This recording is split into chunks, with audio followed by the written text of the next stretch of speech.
ரொம்பவே சூப்பரான எபிசோட் வந்திருக்குன்னே சொல்லலாம். பிரியா தான் இது எல்லாத்துக்கும் தன்னை லிஃப்ட்டில் வச்சு அடைச்சது எல்லாத்துக்கும் காரணம் பிரியான்னு தெரிஞ்சு கார்த்தி வந்து அடிக்கிறாப்புல. மிஸ் பண்ணாமல் ஃபுல் வீடியோன்னு கேளுங்க. இந்த வீடியோ பிடிச்சிருந்துச்சுன்னா லைக் பண்ணி நம்ம சேனல் கண்டினியூவாக ஆதரவு வந்து தாங்க. பீட்டருக்கு வந்து ஃபோன் அடிக்கிறாப்புல. ஃபோன் அடிச்சு, டே நான் இது மாதிரி இங்கே மாட்டிக்கிட்டேன்டா. என்ன சொல்கிறடா அப்படின்னு சொல்லும்போது, என்ன நடந்திருக்குன்னு பாருன்னொன்னே வேக வேகமாக வராங்க. மச்சான் இதுக்குள்ளேயா இருக்க? ஆமாம் நான் இங்கே தான் இருக்கேன். போய் வந்து சப்ளை வர இடத்துல வந்து ஏதாவது பட்டன் ஆன் பண்ணுமான்னு பாருங்கிற மாதிரி சொன்னோன்னே அப்படியே வராங்க. கரண்ட் தான் இருக்கே, ஏதாவது ஒரு விஷயத்த வந்து அணைச்சி வச்சுருப்பாங்களோன்னு சொல்லிட்டு வேக வேகமாக வராங்க. அந்த இடத்துல பிரியா இதை வந்து பார்க்குறாங்க. பார்த்துட்டு பீட்டர் என்ன இங்கே வராப்புல, சரி என்ன ஏதுன்னு கேட்போன்னு சொல்லிட்டு ஒன்றும் தெரியாத போல் கேட்குறாங்க. பிரியா என்ன ஆச்சு? இல்லை எம்டி வந்து மாட்டிக்கிட்டாரா, அதனால தான் பார்க்கலான்னு வந்திருக்கேன். அச்சச்சோ இப்போ வந்து சாமுண்டேஸ்வரிக்கு தெரிஞ்சிச்சுன்னா என்ன ஆகுறது, நம்மளை வந்து கண்ணாப்புனான்னு திட்டுவாங்க. இருப்பினும் நேரம் ஆயிடுச்சு, இப்போ வெளில வந்தாலும் பிரச்சனை இல்லை. என்ன சார் சொல்கிறீங்க, எம்டி வந்து உள்ளே இருக்காரா, ஏதாவது ஒன்று பண்ணியே ஆகணுங்கிற மாதிரி சொல்லிட்டு அப்படியே அங்கே வந்து நிற்கிறாங்க. இதை வந்து டேர்ன் பண்ணணுமா அப்படின்னு சொல்லி அந்த இடத்துல என்ன அணைஞ்சிருக்குங்கிற விஷயத்த வந்து பீட்டர் வந்து பார்க்குறாப்புல. கரெக்டாக அதை திருப்பலான்னு வரப்ப, சார் எம்டி அங்கே உள்ளே வந்து இருக்காப்புல, நீங்கள் மாட்டுக்கும் இஷ்டத்துக்கு வந்து ஆன் பண்ணாதீங்க. டெக்னீஷியனுக்கு ஃபோன் பண்ணி என்ன ஏதுன்னு கேட்டுட்டு அதுக்கப்புறமேட்டுக்கு நம்ம எதுவாக இருந்தாலும் முடிவு பண்ணிக்கலாம் சரின்னு சொல்லிட்டு யோசிச்சுட்டு இருக்காங்க. டெக்னீஷியனுக்கு வந்து ஃபோன் அடிக்கிறாங்க. அவங்க வந்து ஃபோன் அட்டன் பண்ணுறாங்க. சார் என்ன சார் ஆச்சு, இது மாதிரி திடீர்னு அணைஞ்சிருச்சு, என்ன ஏதுன்னு தெரில. நீங்கள் அந்த ஃப்ரண்ட்டில் தானே நிற்கிறீங்க, அது எல்லாத்தையும் ஃபோட்டோ எடுத்து அனுப்புங்கன்னொன்னே ஃபோட்டோ எடுத்து அனுப்புகிறாங்க. வீடியோ காலில் அப்படியே வந்து ஃபுல்லாத்தையும் காட்டுறாங்க. சார் இந்த லிவர் இருக்குல்ல அது அணைச்சிருக்கு சார், அதனால தான் லிஃப்ட் வந்து ஆஃபில் இருக்குது, நீங்கள் அதை மட்டும் திருப்பிடுங்க. அப்பாடா நல்ல வேலை சூப்பராக வந்து சொன்னீங்கன்னு சொல்லிட்டு ஃபோனை கட் பண்ணிவிட்டு அப்படியே வந்து திருப்புறாங்க. திருப்பினோன்னே லைட்லேருந்து எல்லாமே வந்து வந்துடுது. டக்குன்னு கார்த்தி மாட்டுக்கும் வெளியே வந்து வந்துடுறாங்க. அந்த இடத்துல செம மாசாக இருந்துச்சுன்னே சொல்லலாம் அந்த சீன்லாம். அப்போன்னு பார்த்து கார்த்தி வெளில வந்த உடனே, கார்த்தி என்னாச்சு கார்த்தி, இப்போ நீ சேஃபாக தானே இருக்க அப்படின்னு சொல்லும்போது, நான் நல்லா இருக்கேன், எந்த பிரச்சனையும் இல்லை, எனக்கு ஒரு அவசரமான வேலை இருக்குது, நான் வெளில போயிட்டு வந்துடுறேன்னு சொல்லிட்டு வேக வேகமாக வந்து நம்ம கார்த்தி மாட்டுக்கு கார் எடுத்துகிட்டு போயிட்டுருக்காங்க. திருப்பியும் வந்து ஃபோன் அடிக்கிறாரு. சகலைக்கு ஃபோன் அடித்து, இப்போ என்ன பண்ணிகிட்டு இருக்கீங்க, என்னால் என்ன முடியுமோ அது எல்லாத்தையும் செஞ்சுட்டேன், அவங்க கொஞ்சம் நேர அவகாசம் வந்து கொடுத்துருக்காங்க அப்படின்னு சொல்லும்போது, கடைசி நேரத்தில் கார்த்தி புத்திசாலித்தனமாக எல்லாமே பண்ணிட்டாங்களே, இப்போ என்ன பண்ணுறது, சூரியகலா நம்ம இங்கேருந்து போகலாம் அப்படின்னு சொல்கிறாங்க. ஏன் என்ன ஆச்சு, எல்லாமே வந்து தலைகீழ ஆயிடுச்சு, வெளியில் பாரு யார் யாரெல்லாம் இருக்காங்கன்னு ஜன்னல் வழியாக வந்து பார்க்குறாங்க. அந்த இடத்துல அதிகாரியிலேருந்து எல்லாரும் வந்து இருக்காங்க.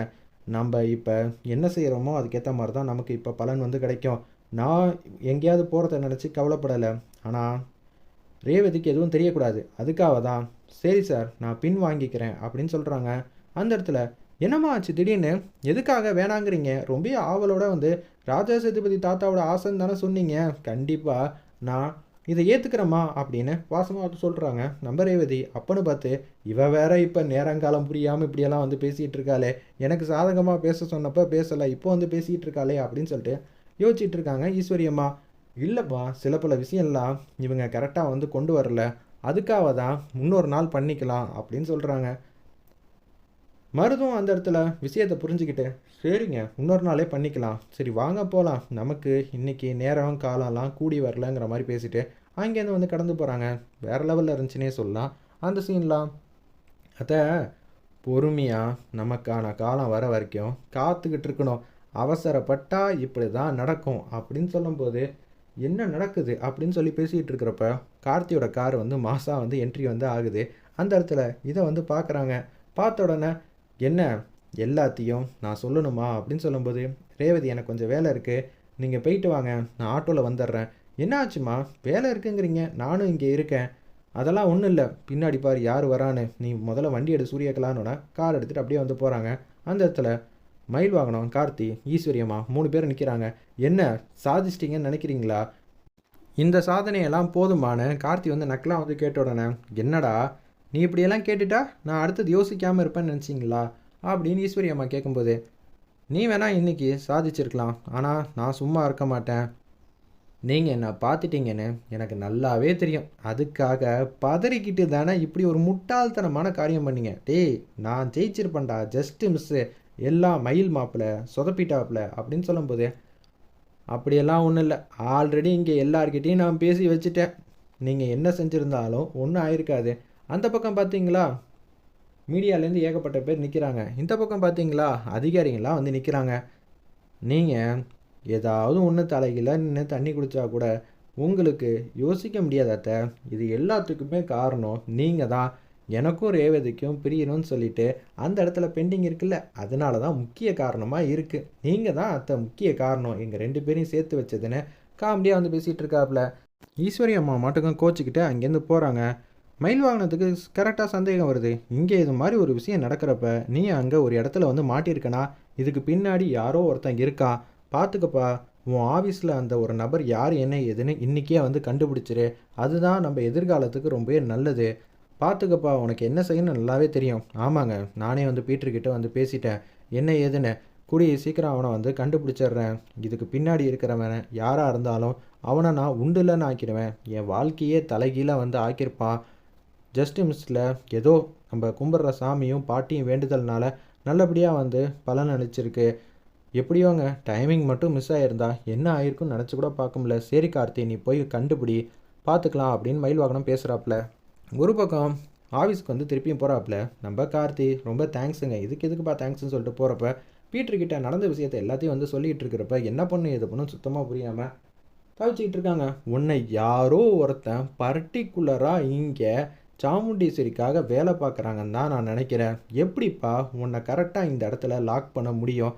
நானும் அப்படி தாண்டா யோசிக்கிறேன். அந்த ஒரு ஆள் யார் என்ன ஏதுன்னு பார்க்கணும்.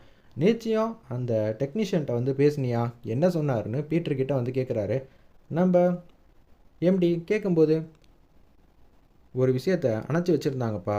கரெக்டாக நான் லிஃப்ட்டில் இருக்கேங்கிற விஷயம் தெரிஞ்சதுக்கப்புறம் தான் அவங்க இது மாதிரி செயல்பட்டுருக்காங்க. நிச்சயம் இதுக்கு பின்னாடி யாரோ ஒருத்தன் இங்கே நின்றுக்கிட்டு இருக்கான்ப்பா. அவன் யார் என்ன ஏதுன்னு கூடிய சீக்கிரம் கண்டுபிடிச்சி உண்டு இல்லைன்னு ஆக்கணும். ரொம்ப நாள் எடுத்துக்கூடாது.